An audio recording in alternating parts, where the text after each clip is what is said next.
Hello and welcome to episode 2 of the Livewire podcast.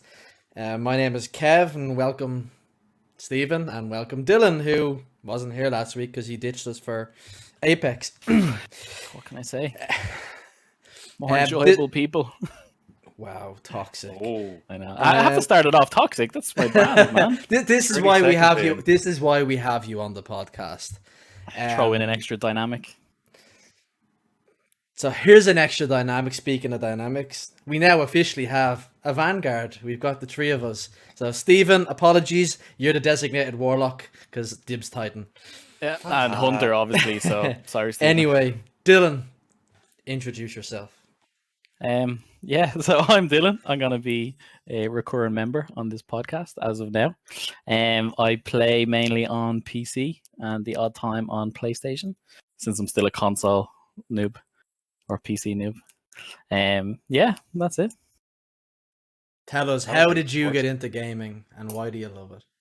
I think like everyone else, it was just one of those things that I've done since childhood, and as I got older, I actually had more enjoyment playing certain types of games and realized that not every game has to be a Pokemon game, and there's more out there. Can I bring your attention to what's over his right shoulder right now? Yeah, in the top of his screen. Oh, I see it. Yeah. It's my ball. Oh no! I'm going further over to that Fallout 76 collector's edition. I can put it on, but I haven't made my OnlyFans account yet. And that's premium content. Oh no. Oh no. But yeah. Anyway, seeing as Dill wasn't here last week, we thought he'd give us his top 5 favorite games of all time, because me and Stephen gave ours and there was some weird picks in there, and so we thought, because Dill ditched us for Man United, really, not Apex, that he'd give us his top 5. Wasn't even worth it. And a reason for why each of them are his top 5.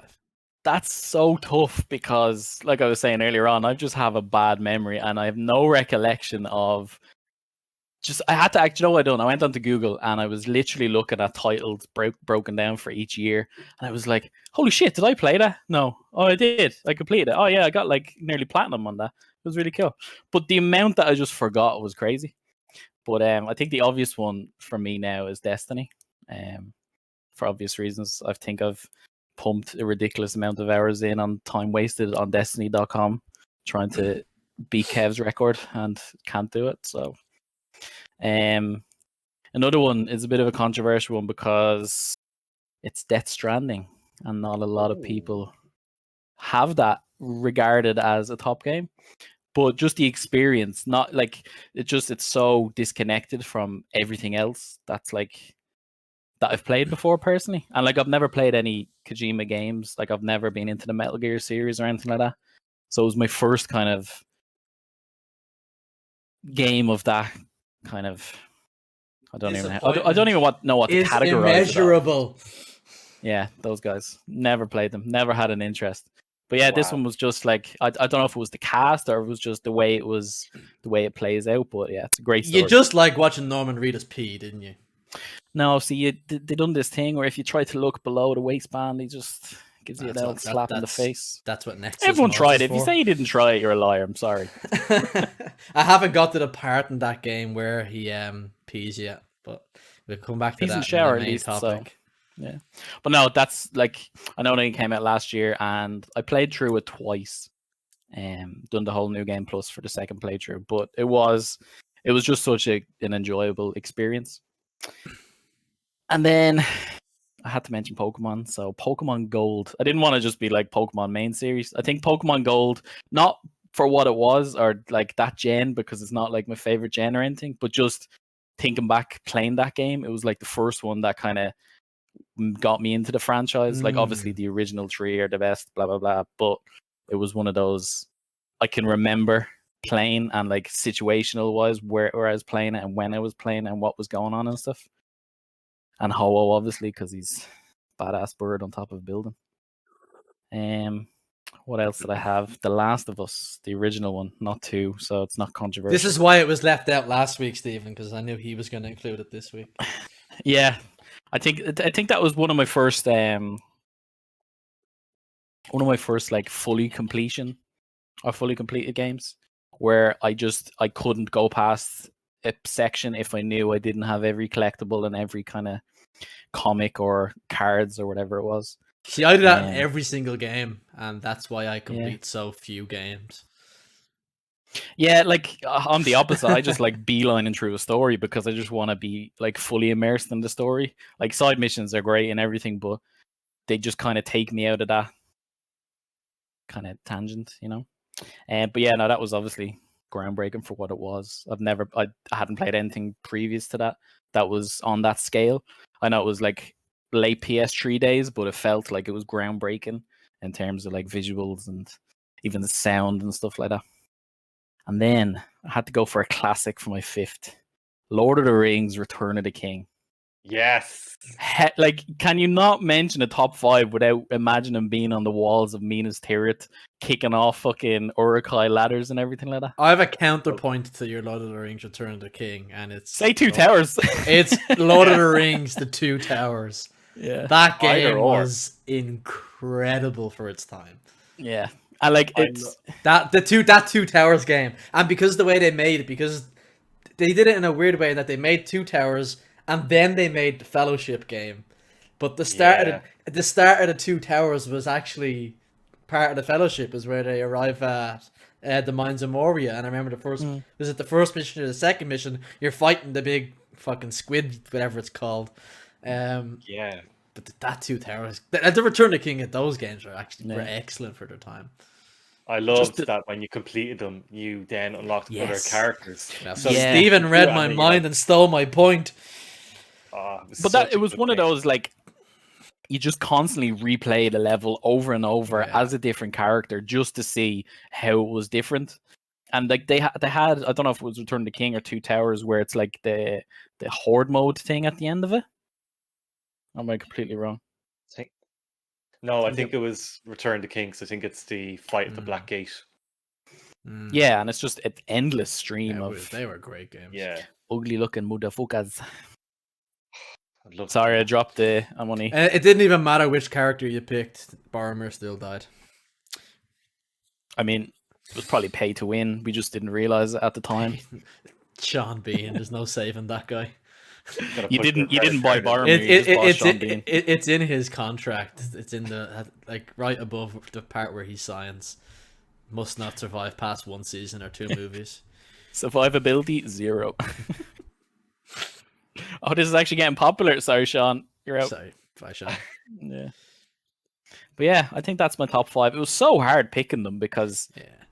Do you know how I did it? I was trying to break it up, like pick like a Switch game or a Game Boy Advance, or bring it even... I was going to even pick a mobile game like Pokemon Go, but I was like... Raid Shadow Legends. Raid Shadow Legends, not sponsored or anything.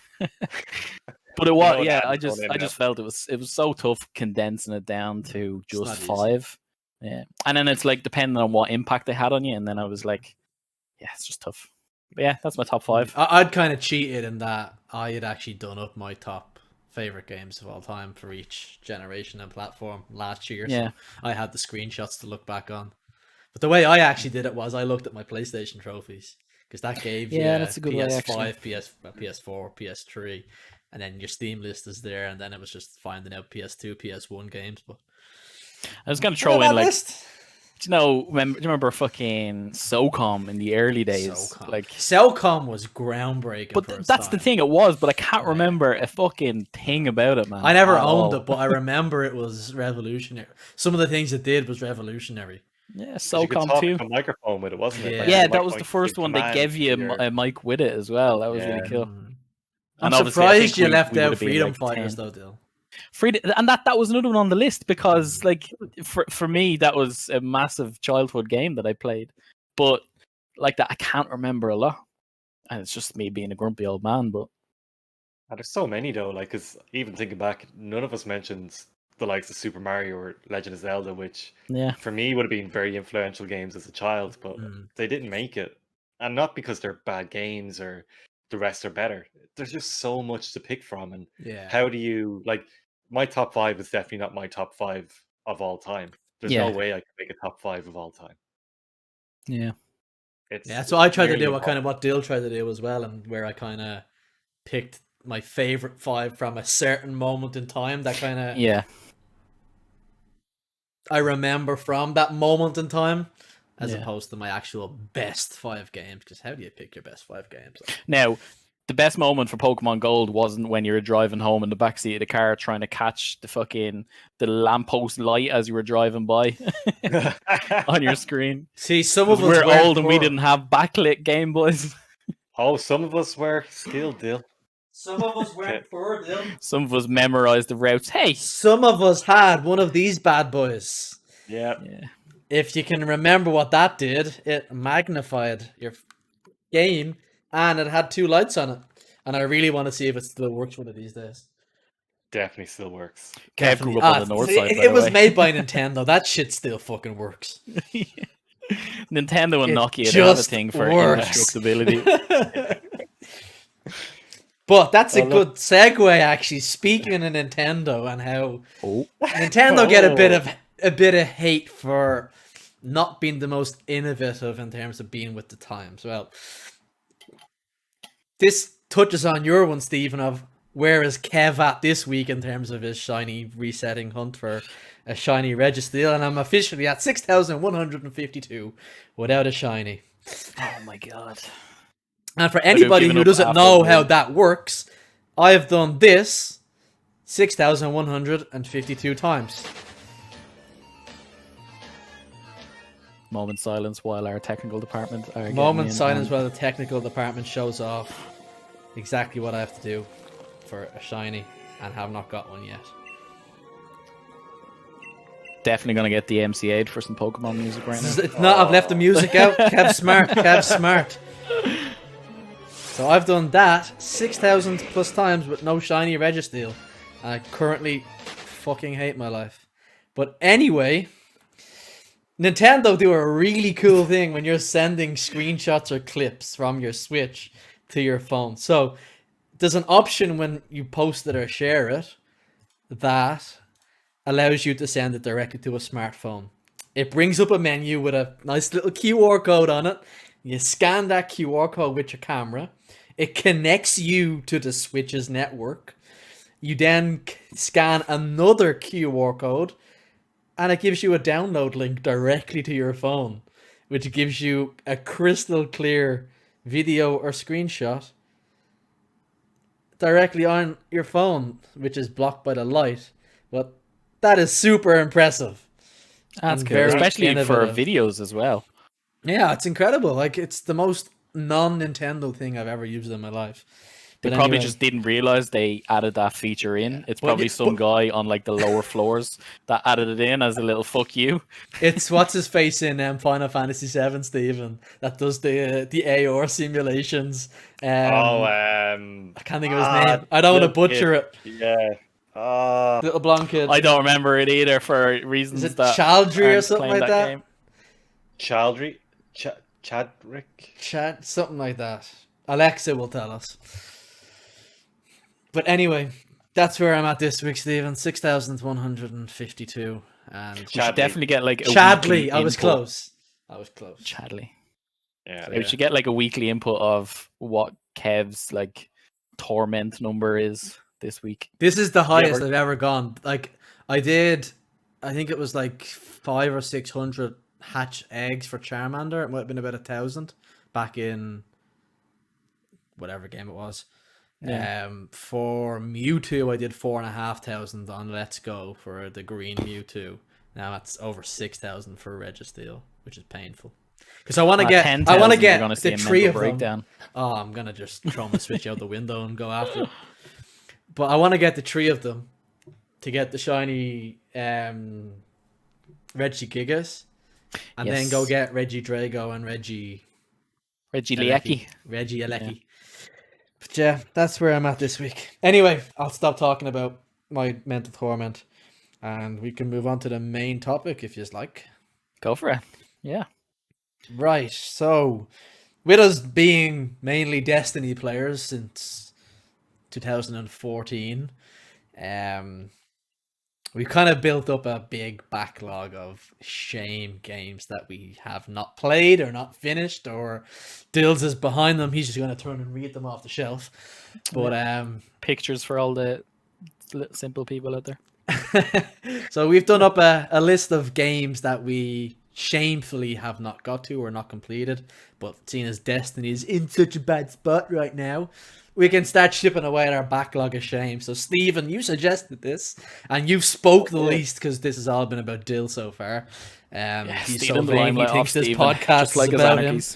So Stephen, do you want to do your full list, or do you want to do one at a time? However you want to do it, fire ahead. I'll go through the full list, and it's funny. So you're mentioning Destiny's been a big part of our lives since 2014, but I'm looking at my shame pile, and I think I must have amnesia because it's all from this year or last year. I don't have anything that goes back, which means I've got a shame pile and then a shame pile that I've forgotten about that I'm gonna have to go back and revisit again. Me and Dale was going to mention a game, and Steve, they'll be like, "Oh, for fuck's sake!" Yeah, you've got a real estate of shame, basically. I'm 100% in on this now. So I'm actually going to start with a game that's shameful for another reason that I haven't played it, which is The Last of Us. And this is going to be one or two, both. Wait, hold on. Is it too late to exit from this call, or no? So Stephen gives The Last, and Stephen hates The Last of Us. Like anytime you mention The Last of Us, he bitches about it. He hasn't even played the goddamn game. Stephen will be The Last of Us to play it. So I have played The Last of Us to the point where I said, I can't play. It's one of the few games that I've actually played and went, no, I hate this game. And I wouldn't mind, right? When I played it first, I absolutely bawled my eyes out at the very start. The intro goes in, I was like, holy shit, this game hits. And played the first, 10 hours, and it could not click with me. Got to the clickers, went, this isn't for me. And just I've already shit myself once today. But that's it. It wasn't even scary. It's like it's the forced stealth. It's the way the controls just were badly designed for a game of its time. Like there are better things to play, like Destiny, and it came out before Destiny though. It did, but I didn't. That was the last game I cleared before Destiny came out. The remaster of that. I didn't get to it until the PS4. Okay. So I was a little bit behind with it. So that's on my shame pile because everyone raves about it, but I hate it. So it's kind of funny how The Last of Us 1 is like just like crazy high regarded game. And then The Last of Us 2 is arguably the most divisive game ever released. It's crazy how it's literally you love it or you hate it. There's no one. There's me in the middle going, it's okay, I enjoy this, but it's not amazing. It's not this. Like, it's just, if you ever go into the comment section of a video that covered The Last of Us, it's like, I think it's one of those things that the expectations were just so high because of how groundbreaking the first one was at the end of the PS3 cycle, and you're kind of seeing what like boundaries they can push.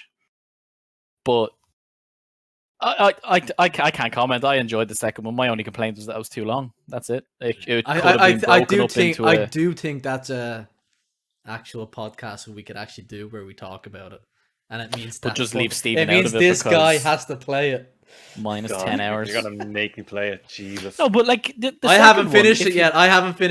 Oh, okay. All right. I was literally about to say something that was gonna get me swiftly kicked.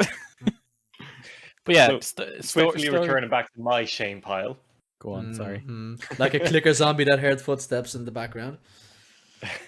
So the biggest one that I have to do is Cyberpunk 2077. That's the biggest thing on my shame pile. Nearly everyone that I know has played it, completed it, or is very close to completing it for the fourth time. And I have barely scratched it. And be jealous, Stephen. No. Get wrecked. Now everyone knows how much money I spent on Cyberpunk 2077. Just turn around there and we can see that big yellow chair. The ugliest Secret Labs chair ever made. Then like this podcast.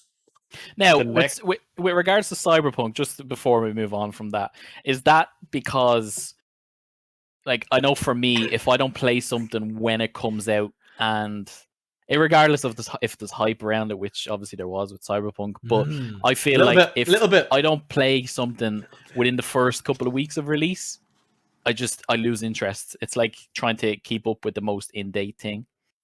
Or was it a case of you just didn't enjoy it? No, it's neither. I had no hype for that game at all. I was not interested because I didn't like The Witcher 3. That is true. I wasn't expecting Hold on. anything. Repeat that sentence. I didn't like The Witcher 3. He didn't like The Last of tweet. Us. He didn't like The Witcher 3.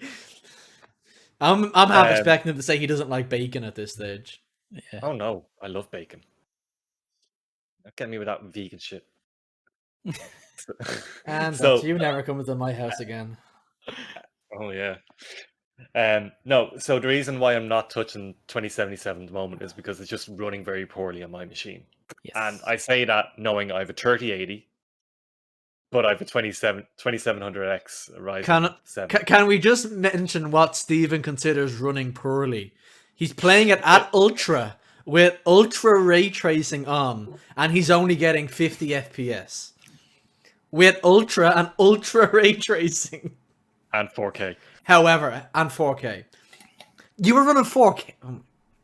No, but however, so this is the thing. In defense of your decision, Cyberpunk is best with with all the fancy shit. It's like without it, it's like a Christmas tree without tinsel. It's not a Christmas tree. Ooh. That's a topic for another time because we haven't had tinsel on our tree in the last 3 years. Our tree's still up. I'm not even lying. Oh god. Our tree. Yeah, no, I'm in the same boat as you, Stephen. My PC was not optimized for Cyberpunk at all. Is it now? I recently it is now. Yeah, I recently got an upgrade of a graphics card. Yeah. So I did try it since, and like night and day difference. It was like and the contrast you're not between trying two. to run ray tracing, are you? No, and this is just how low the bar was set for me on my first play. But I know I will eventually play it. But I think that not has sailed at the moment. But I want to be in the right mindset to actually fully immerse myself and enjoy it and get the full experience, and not just force myself to play through it because I want to talk about it or because everyone else is playing it. I want to actually take in that world or that universe, you know. That's fair. Yeah. It's a bit like me with The Last of Us 2, just to touch back on it. There's no way we're keeping this to an hour, by the way, boys. But just to touch back on The Last of Us 2, when my collector's edition was delayed by a week, it was the exact same for me in that I'd booked those couple days off work to just throw myself into the game because it was 8 years since the first one came out, something like that. So I was really hyped for it, and then got the phone call the day before. Just so you know, your Last of Us collector's edition is delayed. So I didn't want to fucking play it. Yeah. And that's why I still haven't finished it, because... And that's the thing, it's not necessarily because it's bad. It's just because... I don't know if this is a personal thing, but I keep hyping on about the whole, if you're not in the right mindset to play something, it's hard to immerse yourself into it. Yeah. And then that's where a lot of bad reviews come from, because people 100%. Are just forcing themselves because it's not for your experience, you're doing it for someone else or some gratification just to be involved in a conversation. And that's actually a huge point for Destiny players to touch on. That if you're not enjoying it, just don't play it. Stop. Yeah, absolutely. Anyway, Stephen, go. We keep interrupting you, I'm gonna mute my mic and sip my drink and let you speak because me and Dill are taking over here. Sorry. That's okay. No one wants to hear me talk anyway. Number 2 for me is Death Stranding. No. Oh yeah, 3. Well, yeah. Carry Man can't count. True. Death Stranding. So I got gifted that for Christmas by a good friend, and I played maybe 2 hours, and I just haven't gotten back into it. Just came at kind of the worst time. Got a PS5, got other games. Yeah. And I actually enjoyed the bits that I played, even though all you're doing is walking. But it's so mental. Like that bit at the start where you come off your motorcycle and then you go to a cave. Oh, I was in. I was like, Kojima, open me up, shove it in. I'm ready. So I was Jolty all on in. me. Then so the next two. I'm sure there's a Cyberpunk mod that allows you to do that. Probably, unless it's Keanu Reeves, and then it gets removed. The next one then is one I have started but have not finished, and that's Ghost of Tsushima. And same. I love that game, and it didn't even make my list. See, I not played Sekiro. I played like 12 hours of it, and I love it. But it's, again, like I said last week, I have open world fatigue. Games like that just get me. So I just turn off them very quickly, and I think that's why I didn't like The Witcher 3. It was too much to do, too open, and I just couldn't get into it. And I feel like I'm going to have that with Cyberpunk 2, so I want to give myself the best chance. When did Cyberpunk 2 come out? Or Cyberpunk 20. I read 2 at 2077. He left out the 077 as well. 077. So when I can, instead of Johnny Silverhand, it's Jesus that's in your conscience. I definitely need Jesus. Same person, really, isn't it? Yeah, Keanu Reeves, Jesus. He might as well be Jesus. And then the last one is a new edition. I've played 2 hours of it, and I don't know if I'm gonna stick to it, but it's on my shame pile. I want to try it, and that's The Medium. That came out last week. Played 2 hours, and I mean, that's a quarter of the way through the game. I don't know how short it is. Like, I've only done the first I heard it's short part of it, but it's about medium length. The problem is I'm playing on ultra settings and it doesn't run really well, so I probably need to put it on medium. Stephen just completely missed what was said there. I heard what Stephen just went, "Not Dylan, your joke was shit." Own. He's like, "Your joke was crap. I'm gonna master race this." While nobody else was listening. I'm PCMOring this joke. So that's your shame pile. I went through it, and it's a recent enough pile. It is. Yeah, but they are massive titles as well. Like, for me, Ghost, I kind of, it was one of those I played for 5 or 6 hours, put it down for a week or so, and then got into it. But then I was fully immersed, and even just the dynamics in it are incredible. The fighting styles, the fact that you have 3 or 4 different stances to go through, everything's so technical, but it doesn't feel like it's tough to get your head around or it's hard work.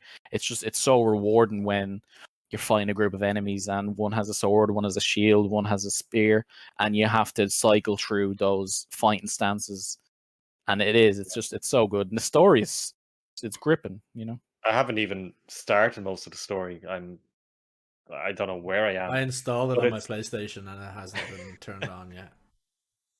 I'm fairly certain I have a bigger shame pile, and what's shameful is I'm not remembering it. So this is only a 6-month shame pile. Yeah, I'm gonna let Dill do his one after you, because my shame pile goes all the way back to September 9, 2014. That's when Destiny came out. I was gonna say that's when Destiny came out, and for the next fucking 8 years, nothing else matters. Yeah. No, so that's mine, but I'm definitely going to have other ones. So okay, Dill. My biggest one that was the exact same. I wanted to play it, and I just every time I sat down to play it, I just didn't feel it, didn't grip with me. Fallen Order, and I only recently finished it. Yeah, I only recently finished it 2 or 3 weeks ago, and I was amazed. I started it again because I first started my playthrough on PC, and then I had it on PlayStation through the Origin Uplay or whatever it's called. That's cool. Yeah. So I played it fully through from the beginning again on that, and I was blown away. It was amazing. Fantastic. But that was one of those. It's been sitting there for the last year, and I had it, and I was looking at it all the time, like we all do when we log in, and we're like, "What were you in the mood for?" Blah blah blah. And yeah, just finished it, and it was an amazing experience. The character was so well done and so fleshed out that I'd actually love to see him in other multimedia in the universe. So what's really annoying about it's Cameron Monaghan, isn't it? The actor that plays him. Yes. Louise has been watching Riverdale. We won't talk about it. Oh, but the guy in Riverdale, they look the exact same. Okay. Well, have you seen Gotham? Yes, Yeah, he yeah, yeah. plays Cameron Joker Monaghan. in Yeah, Gotham. he plays Yeah. Joker. All three of them. And like that's the thing. I remember following on Twitter, like even just from him, he's so into it. Like I know we see all the mocap jobs and stuff like that being posted, but like I love when you see someone who's in a role that they're actually enjoying being part of, and not just for a paycheck. You know. Yeah. And actually, Stephen, quick have you question. finised Jedi Fallen Order? I have. I So loved it. we can discuss it. Spoilers for Jedi Fallen Order here if we end up discussing it. But you don't play the Dark Souls games. So what difficulty did you put Fallen Order on? The medium or the like whatever it recommends. Not easy, but the one after that. So how did you find that then? Very frustrating at the start.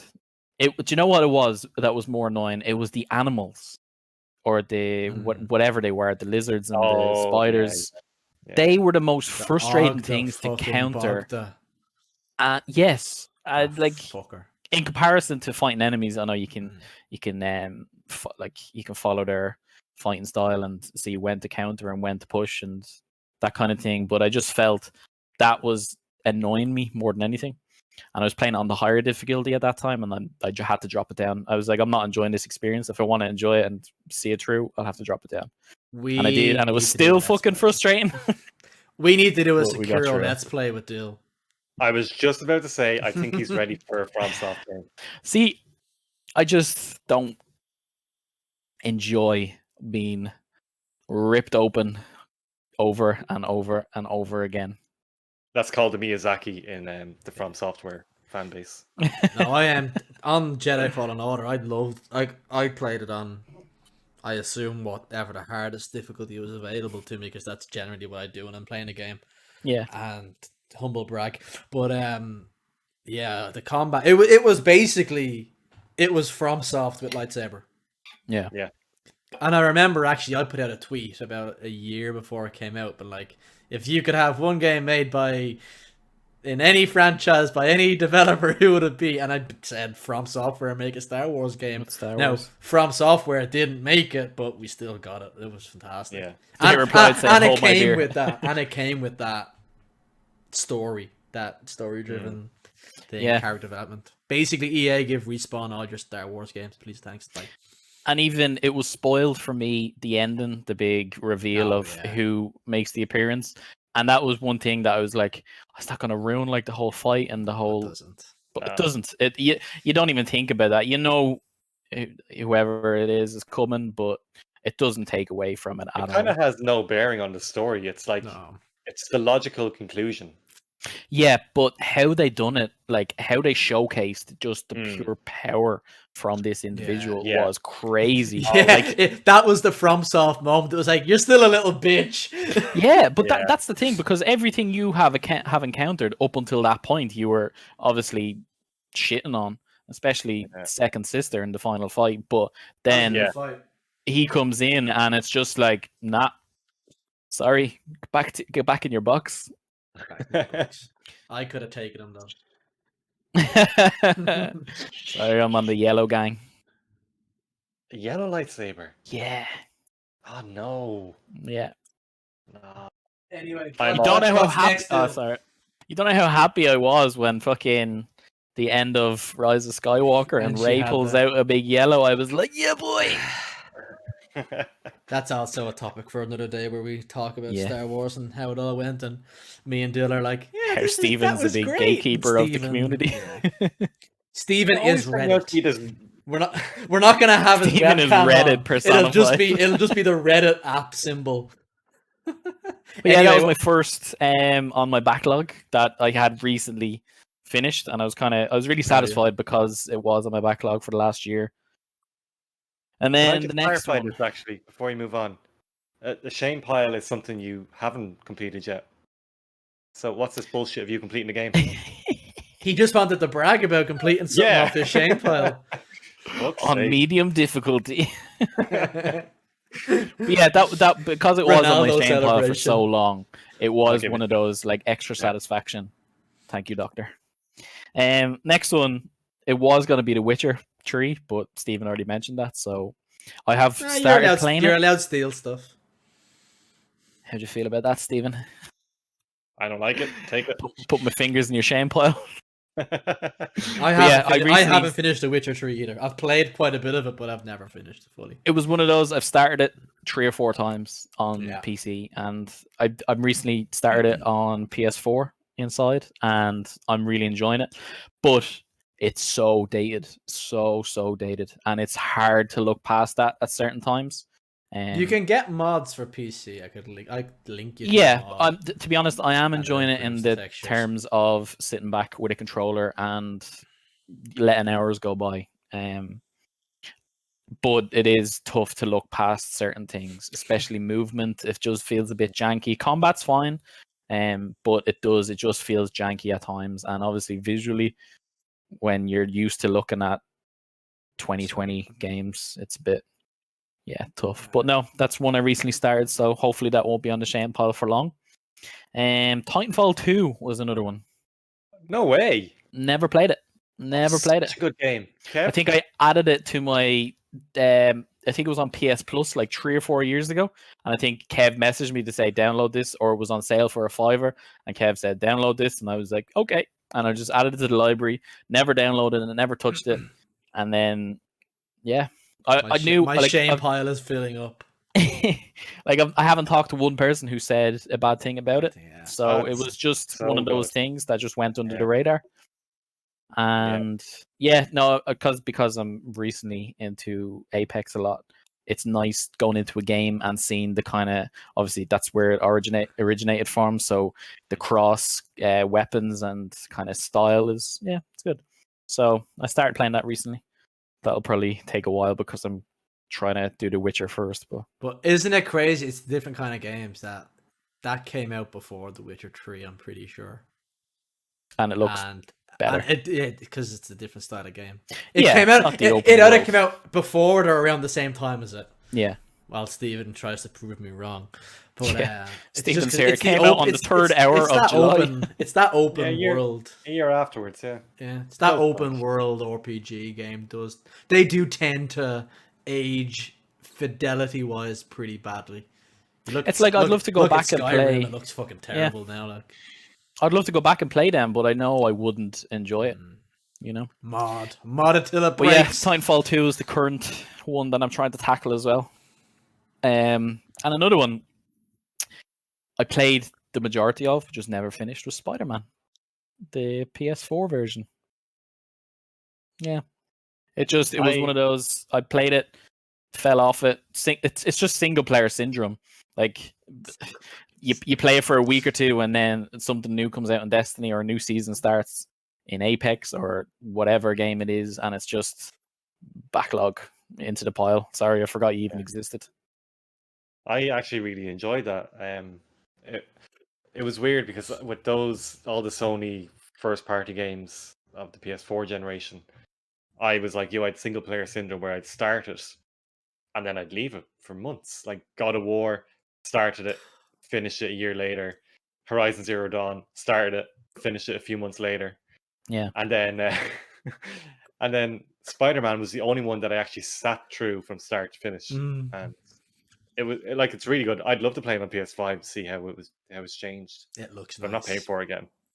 But even I played on Kev's PS5 Miles Morales, and it's amazing. Like visually, and the movement is just insane. How they can get that. But Miles Morales is greater than Peter Parker. Confirm that you hear it first. Yeah. But yeah, it was just one of those. I played it. Other things came up. It fell to the bottom of the pile, and it's staying there currently because you can't have more than 2 games on a PS4 right now. Everything's like 100 gigs. But yeah, it's fucking insane, isn't it? When you think about it, like Oblivion, perfect example, is 4.5 gigabytes in size. Jesus. The mods I've downloaded to make the textures nicer are bigger than the game file. The actual base game. And now, like, Destiny's was 125 gigs. It's been chopped in half because they deleted everything. Cyberpunk's 80 gigs or something. So, but there you go. Like, if you're a Call of Duty player or you play Destiny and you want to try something else, like there's 300 gigs gone straight away out of a 500 gig console. Even with the PS5 and it only having 820 gigs, like That you shoot through that. Yeah. Oh yeah. 1 meg and 8 meg. 8 MB 8 memory megs. card. God. Could have 1 used that when I was megabyte playing memory Rugrats card. and having to restart the game over and over. Rugrats. I remember about Rugrats. That was a Fucking search for geese. rep card. My fucking cousin said, "Oh, if you put that in your PC, it gives you secret content." Does it? How would you have it? What? No. Okay. Anyway, this isn't show and tell time for Kev. Yeah, so that's my backlog pile. Oh my god! There's so much more that could get honorable mentions, but yeah, those are the ones that I actively want to get off the pile. They're And it's funny for you, like a lot of yours are single player games, and the way I know you is like you're multiplayer mostly, and it's as you said, it's because of things like a new season in Apex or something in Destiny. It just like single player games, you can just start and stop. You can't do that with current FOMO. And that's the thing. Like the FOMO is so relevant in terms of if you like, for example, when Destiny comes out, you know, if it's a big season launch, you have to be a certain level to participate in raids or dungeons. So all your time is going to perfect that. And then when that surpasses, it's the replayability of those activities, or now not so much. So you move on to another thing. But yeah, it does. It clouds single player games so much, personally. So Kev, show us your shame. Gives your backlog. Right. So you wrote down 1 through 14. Yeah, right. Basically, you wrote down a short little list. I haven't wrote a list because A, I'm lazy, and B, it would have been a long list. So my list of shame really starts back when Destiny launched, and 5,000 hours later, I'm still playing it. So, off the top of my head, I've got Dragon Age Inquisition. Yeah. Metal Gear Solid 5 Phantom Pain, but I didn't like that, so I stopped playing it. Alien Isolation, never finished it. Played it, never finished it. Enjoyed what I played, but never finished it. I have it on PC, so I'll get through it. Was it really though? Says the medium player. Medium player, yeah. It was, to be honest, it wasn't scary. It was more of a psychological. Yeah, it's kind of like scary. Godzilla. It's the idea of the xenomorph is scarier than the actual xenomorph. That makes sense. I don't think Godzilla's scary. No. Unless you live in Japan. In the 2000 and whatever movie with Bryan Cranston when he Sean Beans the shit out of it, it was widely criticized by a lot of people for Godzilla's not in it that much. It's just the idea of the threat of Godzilla is worse than Godzilla. Actually, shut up, Kev. Anyway, Kev's afraid of Godzilla. You heard it first. I should have just Googled each year of games, but off the top of my head, the ones I've got installed on my PC at the moment to play through that are on my list of pile of shame is Death Stranding. Same as Steven. Played the opening sequence of it. Okay. Bought it on PS4 when it came out. Played the opening sequence of it. Got distracted by Destiny. Built a PC. Oh no, had already built a PC, obviously. It came out for PC, so I bought it again for PC. Played the opening sequence, and haven't got any further than that again. So I want to get through it, because I love Kojima's games. I've always loved Kojima's games since I was 10 years old, even though I shouldn't have been playing them. And I want to get through it, because I have heard great and bad things, but the bad things are just from whiny people. The Witcher, I need to finish The Witcher 3. I started playing The Witcher 3 when it just after it first came out, and I think it came out just after Bloodborne. Bloodborne, I think I played Bloodborne first, and then went to play The Witcher 3. I love Bloodborne. I love that precise combat. And The Witcher is not precise combat. It's a hack and slash. It's story driven, but the combat is hack and slash. And this is where I get a bit of hate. I didn't like it at the time when it first came out. Went back and played it a few years later and went, I should have played through this game. This game's phenomenal. Now I've modded the shit out of it, and I intend on playing through the whole thing at some point. I wanted to do before Cyberpunk came out, but Final Fantasy VII happened, Destiny happened, Apex happened, something else. The multiplayer games happened. Yeah, got distracted by other shit as always. I have Wolfenstein 2, the new Colossus installed. I want to play through that because again I've heard really good things.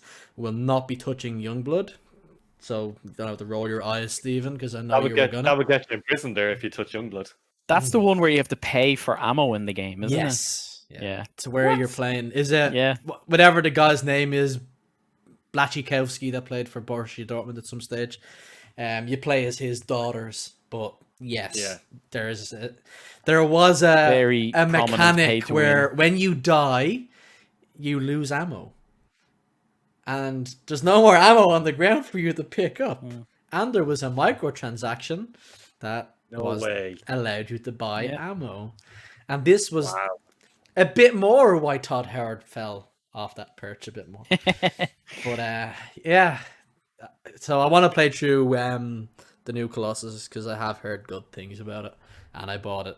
So Louise's sister was very kind and gave me a Steam voucher for Christmas as a thank you for allowing her to stay here, and I spent it all in one go and a little bit more. What else have I got sitting on this list of shame? Oh, having two screens is great. Borderlands 3, I have to play through that. I'm gonna wait to play through Borderlands. I'm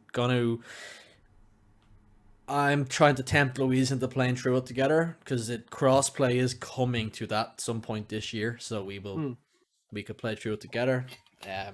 I'm not the biggest fan of Borderlands 2, and I came to it late. Destiny was my first real looter shooter, so I came to Borderlands a bit late, and it had aged a bit by the time I played it.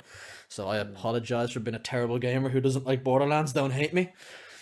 Final Fantasy 15, I want to play through it because it's kind of like the precursor to Final Fantasy 7's remake. The combat kind of comes from it a bit.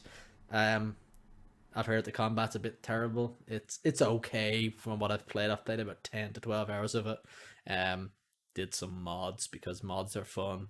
And Cindy's yellow and red outfit's horrendous on the eye, so it got changed to black and blue because it's nicer to look at.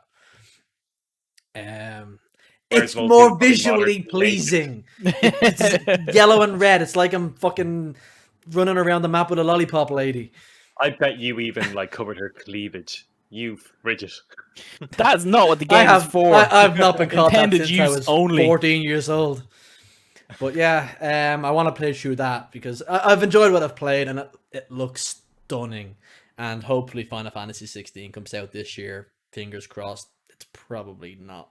It's probably next year. I bought Hades as well. I've heard a lot of good things about Hades. Yeah. Roguelites generally aren't my cup of tea, but I've heard good things about Hades. I've watched some videos of it. Skill Up did a great review of it. I think. And he said it was excellent, so I'm gonna pump some hours into that. Unfortunately, that's like a 200-hour game for someone like me who does fucking everything, so that's probably gonna sit at the end of that shame pile. Funny enough though, I completed more games in 2020 than any year from 2014 to 2019 in Destiny's life cycle, and it was nothing to do with lockdowns or anything. I was just gonna say there's a bit of a pandemic going on. No, it was nothing to do with that. It was just I kind of made the decision 12 to 18 months ago that I was gonna play Destiny, do everything I wanted in Destiny, and when I was done with it, stop. Yeah, because we could do a full fucking year of podcasts about the Destiny social media. People need to stop playing Destiny when they start not liking Destiny. It's not healthy, but we won't get into that. But like last year, I played and finished Final Fantasy VII Remake, which I was waiting many years for, and I will eventually get him to play it. Yes, you do. I'm not on that side on my screen. I'm on this side. You're over here on my screen, right here. Though it's probably gonna invert my camera, and I'm pointing at the fucking garage across the road. I played and finished Cyberpunk. Played and finished something other games. I'm terrible for finishing games. I started them.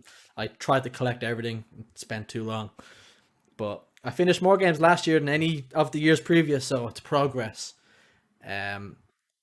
Other games on my shame pile that I could do a quick fire on are Dark Souls 3. Never finished it.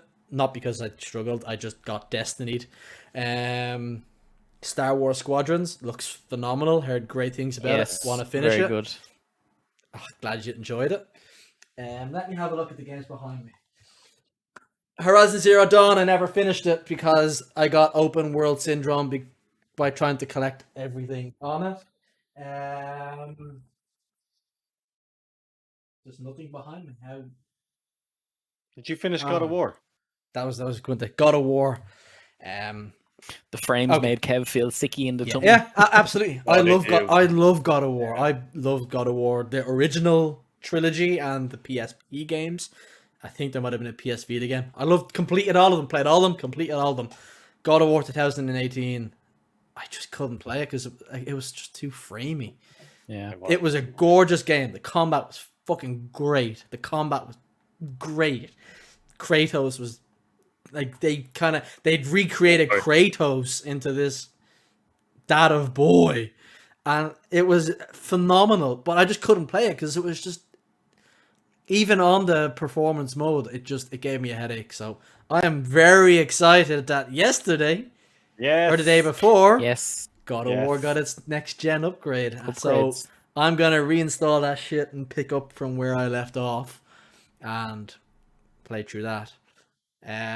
Other games on my pile of shame are some Switch games. I still haven't finished Zelda Breath of the Wild. Again, Kev, you still haven't finished the Sword and Shield expansions. No, I have. I've done that because I went and did them to take a break from trying to hunt shinies, and now I'm hunting shinies again. But I never finished Breath of the Wild because it's such a massive game. I think I've done 3 of the beasts, Shrines, the divine beasts. The divine beasts. Yeah. And it's such a phenomenal game, but I just couldn't. Yeah. And if I hear boop boop, boop boop, boop boop one more time, I will lose my mind. Like there's just so many open world games that are so popular that we all have an interest in, but to actually fully dive into one of them, it's like you're saying goodbye to the other ones because you can 100%. Only pay attention to one if you want to fully do it properly.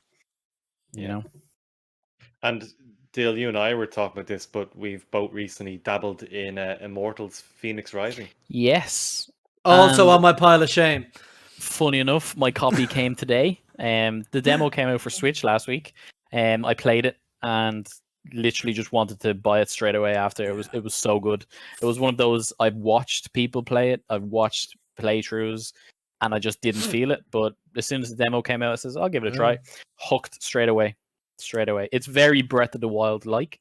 So if you do like that kind of style of play, it's very similar, but not too like, oh my god, this is a complete rip-off. It's definitely on my pile of shame as well. And full disclosure, I had intended on playing that demo before we did this evening, but I've been in bed the last 2 evenings, so. But my full copy came today. It's installed. So I haven't played it, but I will play it. I'm excited to play it. I'm literally going to jump off now and go play it. Kathy is inside playing it now. She's going to be like walk in, Kathy, no spoilers. Yeah, and I was sitting there for the first hour of her playing, and I was just like, I don't want to know. But yeah, no, look, it looks. Oh, she's playing it in docked mode. I have heard that really it's like it is an open world game. It's Breath of the Wildy, but it is compressed. That it's not a 80 to 100 hour story. It is smaller. That seems to be Ubisoft as well. Yeah, it's Ubisoft. They're usually very guilty such a shock. Yeah, they're usually guilty of the map markers everywhere. Yeah. Now, but I think that's the way it's going. Map markers everywhere. Yeah, it's much more manageable, and You're playing on PS5, Stephen, aren't you? I'm playing on PS5, so it was on sale in Smith's just at Christmas time. It was like 35 quid. I said, you know what? It's something I'll probably dip in and out of, and I know I think Skill Up was saying it, and a few others have said it too, that the humor is hit or miss. Like if you aren't into that humor, you're going to hate it because it comes constantly. And I've always been into Greek mythology, and it's just some of the little jabs that they have and the way they set up characters or talk about other characters, and even just acknowledging how big of a dick Zeus is constantly. Like it's something that is never said enough, but Zeus was the biggest dickhead around. And it's just constantly. Hear that, Zeus? Do you know what? That's something else. Touching on the humor of it. That's another reason I actually struggled to finish Breath of the Wild, because instead of it being that you've got that humor, you've got that character interaction, it's dialogue on the bottom of your screen with a whole lot of and it's like it's 2021. And there's like one or two NPCs in it that talk, and it's so out of context then that you're kind of like, really why can you talk and why can't he? Yeah. But anyway, and they do try to acknowledge it in the game as well, which is like, don't please don't break that fourth wall, please. Anyway, I'll do a couple more quick fire on my shame pile. Ori, both 1 and 2. I've played Ori and Will of the Wisps, is it? That's the second one. Blind Forest. I've played about half of it. Beautiful looking game, beautiful sound. It's phenomenal, but something came up that I played instead of it. PS5 games that I haven't played yet. Steven's been harping on at me. Wait, Kev, there's actually games for the PS5? Oh, imagine the next gen games. I can't believe it. I thought they came out with no games. No, they just gave you here's a console. Put it on somewhere on a shelf because it doesn't fit in any. And just look at it. But no, I need to play Demon's Souls. I need to play Ghost of Tsushima because I want to do that raid. It looked phenomenal. It looked great when I was watching people doing it. I have finished Miles Morales, which was excellent until the final mission. And I didn't like the final boss fight. I thought it was crap because the camera just decides it doesn't want to show you what's actually happening in the fight. It was terrible.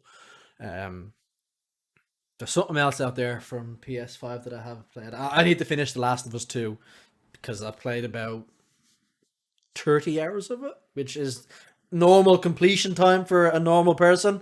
But I've got about a quarter of the game left to go, I think.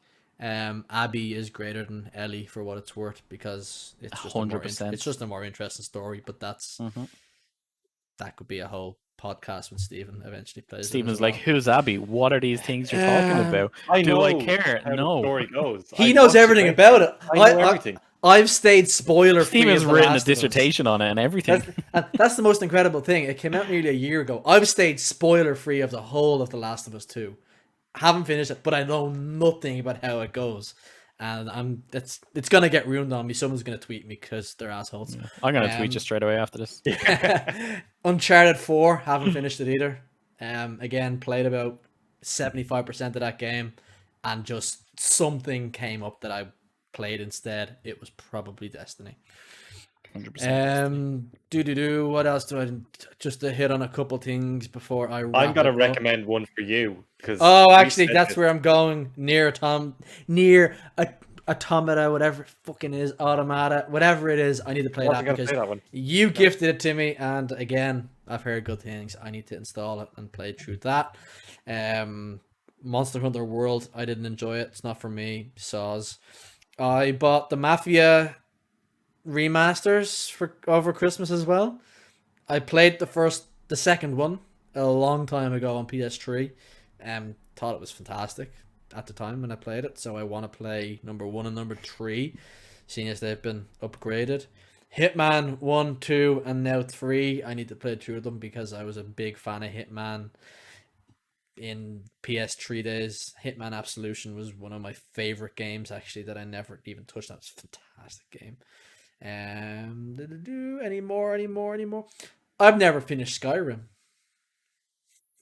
Really? Yeah, I thought that was like your number one game pre-Destiny. See, I was on PS3 when Skyrim came out, so on PS3 with Skyrim, once you got to about 30-35 hours in, the game broke. Okay. So because the game broke, I made a decision. In what sense broke? As in bugs? It was okay. You think the Cyberpunk bugs were bad? This was horrendous. They were game breaking. There was one bug I got where all of the cities in the game, I walked outside of a building, every single wall in the game disappeared. So I could just walk in and out of cities as I pleased. So I reloaded the save and it happened again. So I reloaded a previous save, I left it, and I was like, right, I'm going to come back to this in a month or two when it's all fixed, and then I'll play through it the game. Never happened. Never did. However, I owned the game about 7 times because it's Skyrim and everyone owns it about 7 times. On your Samsung fridge and everything. On my it's coming to toaster next week. Anything what else? was the game that you were dangling on the stick there, Stephen? Yeah, you need to play as a like. I didn't realize you were a big Final Fantasy fan until the remake was announced, because I always kind of keep that to myself. You need to get onto Final Fantasy 14. That's the MMO, that was isn't it? Going to be the last game that I mentioned on my shame pile. I need to try Final Fantasy 14, A Realm Reborn, Shadowbringers, blah blah blah, whatever it's called now. I do need to play it because I've heard it's fantastic. However, I'm tentative about it because there's only so much MMO that I can take. I would tend to agree. I've never played an MMO before, and I played Final Fantasy 14 maybe 2 or 3 times before I actually got into it. But the way it is now, it feels way more like an action game than an MMO game. You're not queuing up like attacks, waiting for things to go. Like you have to learn your class, learn the sequence, and the global cooldown is like 2.5 seconds. So by the time the animation finishes, you're going to the next attack, you're going to the next, and you're syncing up with people. And it is like it's much better than I would have thought it was way back in like 2013, 14 when it came out first for me. Yeah, it was awful, horrendous. Yeah. That's why they literally blew up the whole game and started again. Yeah, they literally hit the game with an asteroid and said, "We're going to start again." Yep, that's the opening sequence of the game. Yep. No, and it hit the mark. Destiny, the revival of it. It's great, and you can play free to play up until the latest expansion, which just came out a couple of months ago. You can play the first 150 hours of the game. There's crazy 3 expansions, so you can play for free up until the end of the first one, which is probably the best. I think they've expanded that now. I'm pretty sure you get up as far as Shadowbringers now. I don't think it's gone up to Stormblood. I think it's Heaven's Ward up to level 60. And there's no monthly fee for that, like World of Warcraft. It's just free to play. No, well, if you're doing the free to play, it's like to level 60, I think. Yeah, the same as Warcraft, then. Yeah. And you can do that like as much as you want for forever. So 20 characters or so. Yeah. Yeah, there's something like 20. No, there's maybe like 10 to 15 like combat classes, and then you've got your building classes, and you've got like there's so much to do. So you could max everything up to 60 before you have to pay a thing. Yeah. So it's definitely like if you're looking to do something, it's a very good. And if you're into Final Fantasy, it's well worth getting into. The story is phenomenal. I've heard. I've watched some as well. It's just Destiny is as much MMO as I can really do, and if I do play Final Fantasy 14, which I do intend to do at some stage, I want to get it at a time where I've done the seasonal thing for Destiny, where there's nothing that's going to inhibit your process, your progress. Where I've got a month or 6 weeks or 2 months gap of I've nothing to do. I'm gonna deep dive on this. Yeah, you can't start it now with the new season coming next week. Exactly, it's not worth. You can only have so many MMOs at the same time, and I know Destiny's a MMO light. Yeah. It's not an MMO, but yeah. And like that, with the likes of those MMOs like Final Fantasy 14 and Warcraft, we think the amount of like build up towards a new season is big, or the build up to get yourself raid ready or dungeon ready is big. But these games are just like, hold my beer, say goodbye to the next 6 weeks to 3 months of your life before you can even touch this content. Hand in your resignation to work and just go. Yeah, like if you think raid completions are a challenge in Destiny, there's a new one in Final Fantasy 14 and they still haven't completed it, and it's been out 48 hours. I'd love Doesn't that. surprise That's me. what I want for Destiny, and that's very polarizing, but that's what I want for Destiny. I want it to be that, oh shit, no one's finished it, it's 3 days. It's been a month. Unfortunately, that's not the Glad game. has got how much sleep? I have a new Prime subscription and all ready to go. It's Glad and Robo-Glad. Robo-Glad takes over when Glad's gone for a nap. Mecha Glad. Mecha Glad. It's not a handout this time, though. But last couple of games on my pile of shame. It's a big pile. I'm sorry. That's a very big pile. I'm a terror. No, but the worst part of all this is I own all of these games. I paid for all of these fucking games. I've never played them. So I'm a very privileged person. So the last couple on mine, I want to play through Control. My experience with Control is ray tracing. It's amazing. I love how it looks. Look at the reflections. Alt F4. And then a game that I want to play, but I know I'm never gonna play it because it's long and RPG, and it's a pipe dream that I'll ever get to it. Maybe I'll get very sick one day and I'll have lots of time. But Kingdom Come Deliverance, I've heard great things from Griff about it. It's his favorite game of all time. If you ask him, what's your favorite game? It's Kingdom Come Deliverance. Hands down. No, I want to try it, but I know I'm probably never going to try it. And there was one more that I wanted to give a quick mention to. And I can't remember it now. But the other game I completed last year that I couldn't remember earlier was the Tony Hawk Pro Skater remakes, which were amazing. Thank you, Vicarious Visions. I'm sad that you are now dead. Blizzard, Activision, you are contractually obligated to not do anything you like for the rest of your career. Please remake, or even as a DLC, please remake Tony Hawk's Pro Skater 3. It was amazing. It's actually, if I was able to do a favorite 6 of all time, it probably would have been on there. I still remember the cheat codes. That's how much I loved that game. Favorite. I still remember the 4 cheat codes from that game. It's how much I played it when I was younger. Yo Homies, Peep Show, Backdoor, and what's the last one? I can't remember the last one. Well, that was a lie then. It'll come back to me in 5 minutes. Yeah. Anyway, that's my big pile of shame. It's horrendous, and I will eventually play one of those games. As soon as I get my shiny Registeel, eventually I'm gonna go finish The Last of Us 2. So me Kev steps outside of his room and there's a light shining on him. But no, as soon as I get that done, shiny, Louise. Helicopter.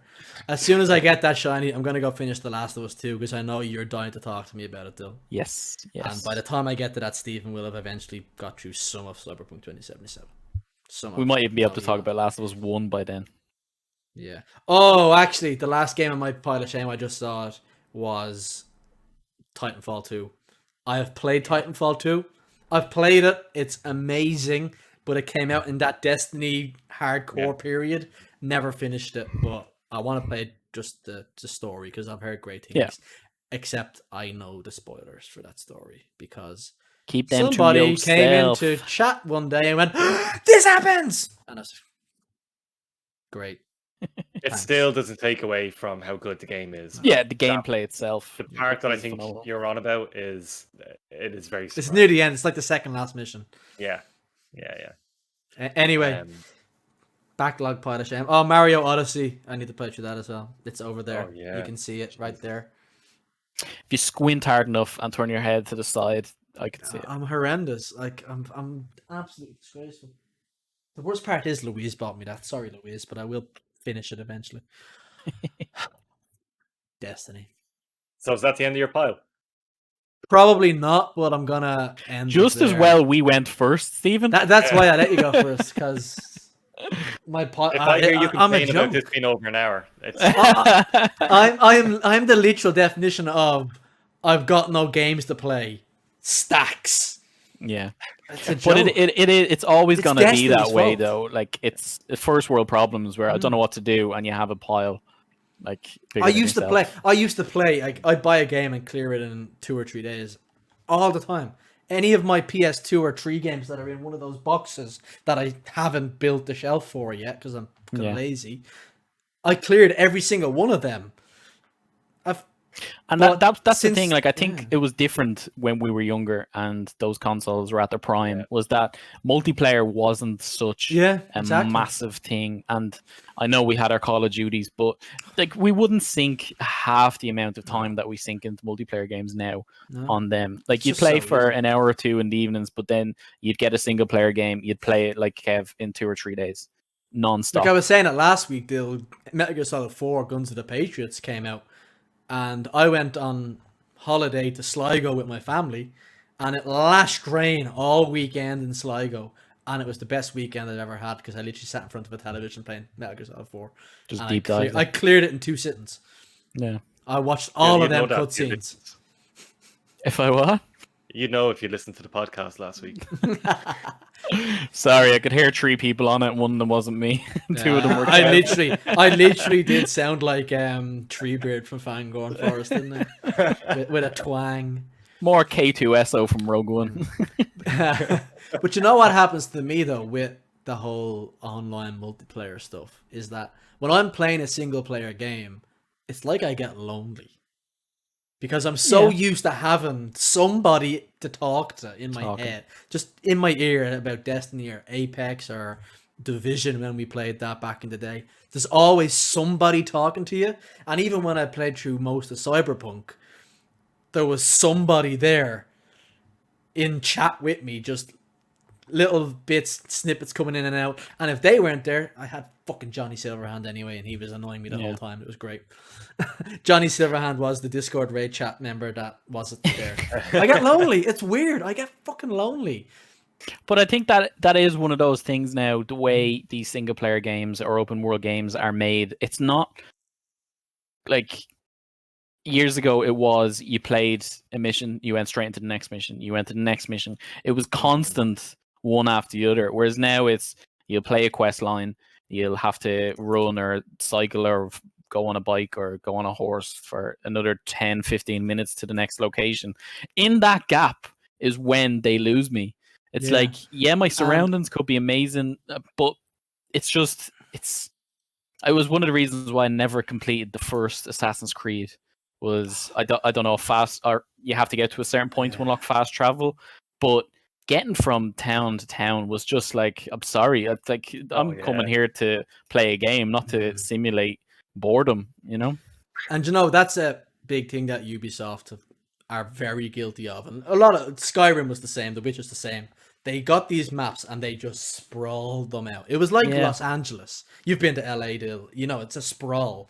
Like to get from Venice, which is here, to Santa Monica, which is here, unless you walk it, you get a train into the city and a train back out to Santa. It's crazy, and that's what. But in recent years, and I know I keep going back to it with Cyberpunk, it's massive, but it's also very compressed. It's so dense at the same time. It's more dense than sprawled, so that you feel like, oh my god, this world is so fucking huge. But it's actually, in terms of square mileage or whatever, it's actually quite compressed. And I think Immortals Phoenix Rising does that quite well too, where it feels big, but it's compressed. And I feel like that's where games are going to start going now. Like, people have gotten over, oh my god, look how big this map is. I can't... And they're going to start compressing them down again. And I think that's one thing that Cyberpunk really achieved really well was, it's like, this city is huge. This city is so dense. But when you actually zoom out, it's like, oh, it's actually not that big. But it feels it. Whereas... I like that. There's a lot of activity and such. Yeah, like, you don't want to be in an open world where, as you said, you're going from one place to the other, and it's just boredom for 15 minutes. Like Stephen, want it you to could feel look like out your it- window and And just I walk for will 15 walk minutes and it'll be the same 500 experience. miles. The fields. Not that bad. Yeah. But He's in a state, and then it's fields. But that's where these kind of open world games lose me. And Yeah. like you, Kev, if it is a thing where you do get lonely, it's just when you're playing those story games and it is mission to mission to mission, I feel like I'm actually more participating in it. Yeah. Yeah. And I feel like that's what, like, the reason they did it was gamers were like, oh, it's got to be a bigger map. Gamers like, oh my god, this map's bigger, it's great. Yeah. Whereas now it's actually got to the point where it's like, the map's too big, just make it a bit. I think that was a bit real smaller. GTA thing, wasn't Yeah, it? Where I was just gonna say that's and you where know it what? That came was from. initially that was a complaint that I kind of had about GTA 5 was, oh, the map's not as big as I thought it would be. Yeah. But now looking at it, I go, no, the map's perfect. It works. But it's like they started off that argument and then just had to one up themselves every time a new release came out. But yeah, I think we should nip that in the bud there rather than continue talking Yeah. about it for too long, because Yeah. we're coming up to where we said we'd set it at, and we're doing okay for time. Do a bit of touch on some of the news topics that have come out this week if you just want. There's quite a lot of gaming news this week. Yeah. Jesus. No, he didn't come out this week. his name is Johnny, Stephen. Johnny Silverhand. Easy. So, Easy to speak. I intentionally did this because I left it off my pile of shame because it was going to be mentioned here. I didn't enjoy the first one when I played it, but the second one is one of the most highly acclaimed games of all time, and I should probably play it.